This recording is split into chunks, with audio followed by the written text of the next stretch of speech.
The Dodgers open the regular season in a spiritual fashion by punking Slime Diego.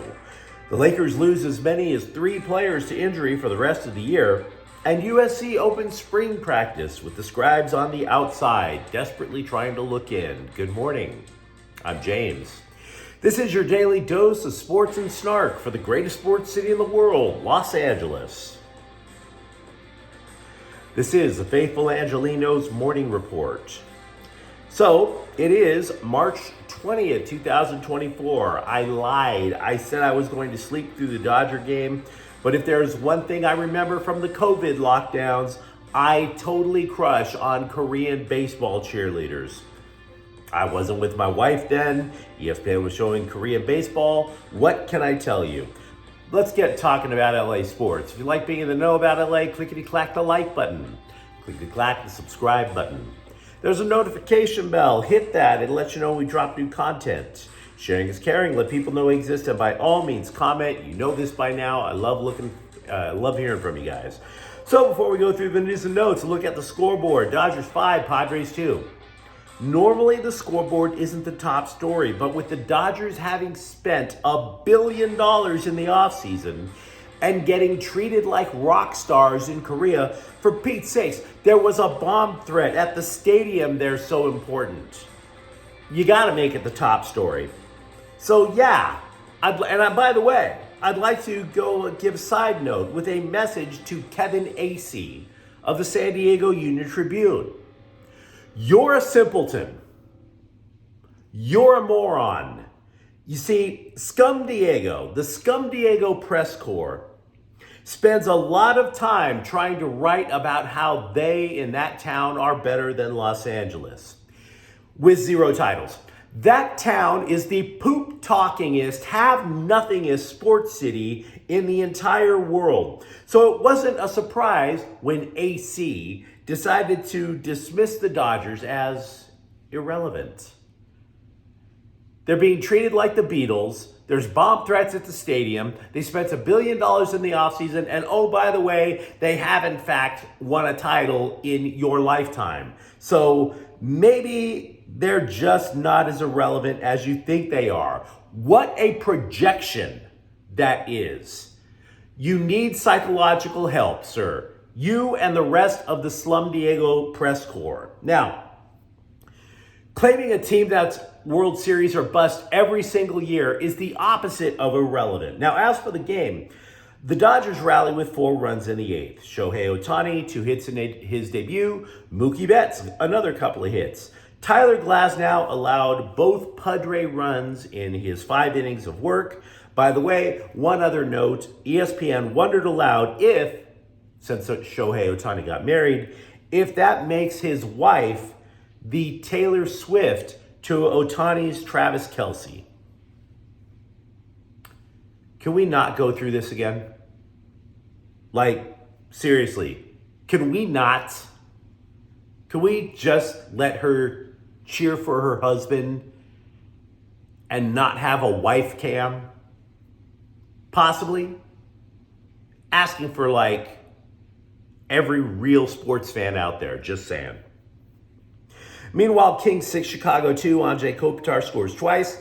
Today, the Kings are playing again. They'll be playing Minnesota at 7 o'clock, and on tomorrow morning at 3 a.m., Dodgers versus Padres once again, Yoshinobu Yamamoto versus Joe Musgrove. Now, it is way too early, I've been up since 3, to be thinking about the musical stylings of Miley Cyrus, but the injury bug came in like a wrecking ball through the Lakers roster yesterday.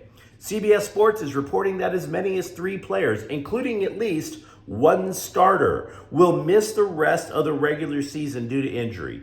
Now, the report is somewhat disputed because, of course, there has to be drama with the Lakers, right?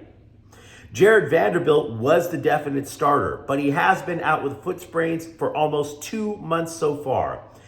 As the team's best, and perhaps only perimeter defender, with him on the sidelines, the Lakers' defense has been the hottest of garbage since he's left. Now, to make matters slightly worse, he was an absolute team guy. He didn't need the ball to be effective, unlike LeBron James, Anthony Davis, D'Angelo Russell. So that's a hit. Speaking of Russell, guard Gabe Vincent was added to the team with the idea being that he could possibly replace Russell. If the Lakers needed another starter, Russell would be the expendable guy. But Vincent hasn't played since October 30th with a knee injury. So now Russell did not turn out to be, as the press had considered, trade bait. He was never trade bait. Here's why I originally said at least 2 players are gone for the year with injury. Former ESPN scribe Mark Stein reports that Vincent still intends to return. And to be honest with you, I don't know which report to believe. It's a coin flipped. I do trust the CBS scribe Bill Ryder a little more than I do Stein. But you take my opinion plus $9.98 and you get a dime bag. That's how much it's worth. Finally, the third player, reserve center Christian Wood, who will undergo an arthroscopic procedure on his left knee. So at least 2 of 3 players, possibly all 3, done for the year with the Lakers. And that, guys, is a hit. That is a kick to the nether regions for the Lakers' chances. I want to give you a heads up for the next few weeks about USC football spring practice. Nobody's allowed to watch it, except for watching the session where the players stretch. You can't watch it. So if you go online and you read, oh my God, so-and-so is tearing it up out there, you may as well down a bottle of NyQuil and sleep the rest of spring practice off because it's not worth listening to. Having said that, there are things, though, that can be confirmed. For example, Lincoln Riley confirms Jonah Monheim is moving from left tackle to center. Okay, Monheim played at right tackle, right guard as well. So moving him again, why the hell not? Go for it, coach. Who am I? And for the first time since 2010, Riley is not coaching quarterbacks, which is a stunner. The guy produces one Heisman winner after another. This guy is the quarterback whisperer. Luke Heward, who used to coach receivers, gets the gig. Now, Heward is not exactly a moron when it comes to quarterbacking. 2 of his brothers had NFL careers. Riley said he did this so that he could oversee more of the entire program. The LA Times reported that Riley took special interest in watching every defensive drill to make sure things are going okay after the disastrous reign of Alex Grinch. But again, this is just day 1. So it is obviously no time to reach conclusions. It seems like only yesterday when we were talking about how LAFC couldn't score, because it was only yesterday. They're tied with the fewest goals in MLS with 2. They have not scored in the last 3 matches.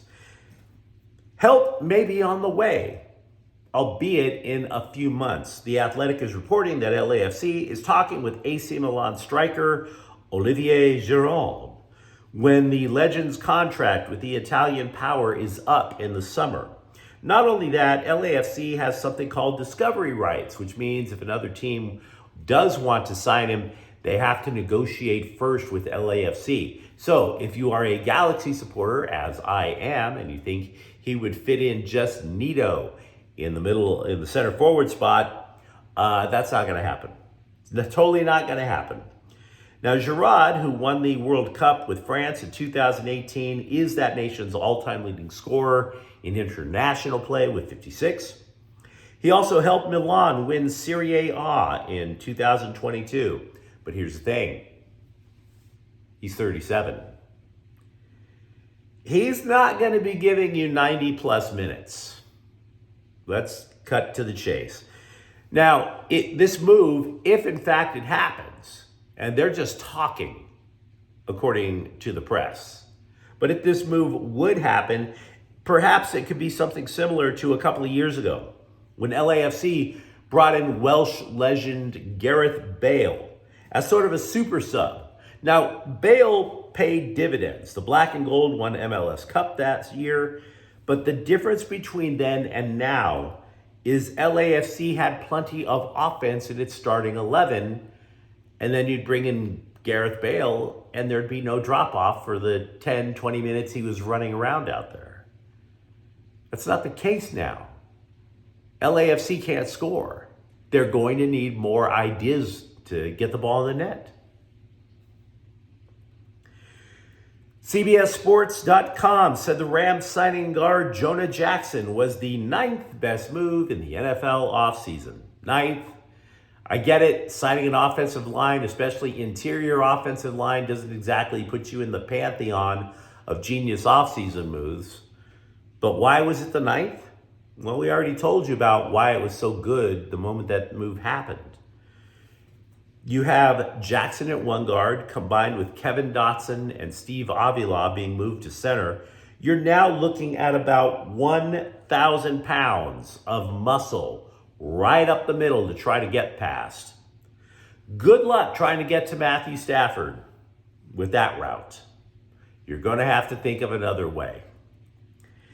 Incoming backup quarterback Jimmy Garoppolo took responsibility for a 2-game suspension that he picked up for violating the NFL's performance-enhancing substance policy. He said he messed up. He did not get an exemption first from the league, as he was required to do. He was prescribed medication before signing with Las Vegas. He didn't get the exemption. They caught it in his system. He's taken responsibility for it. As for coming to the Rams, Garoppolo said talking with Sean McVay convinced him to join the team. Quote, that's a big part of it. Talking to Sean on the phone, him just running me through the offense and things that he had in mind, it really became appetizing.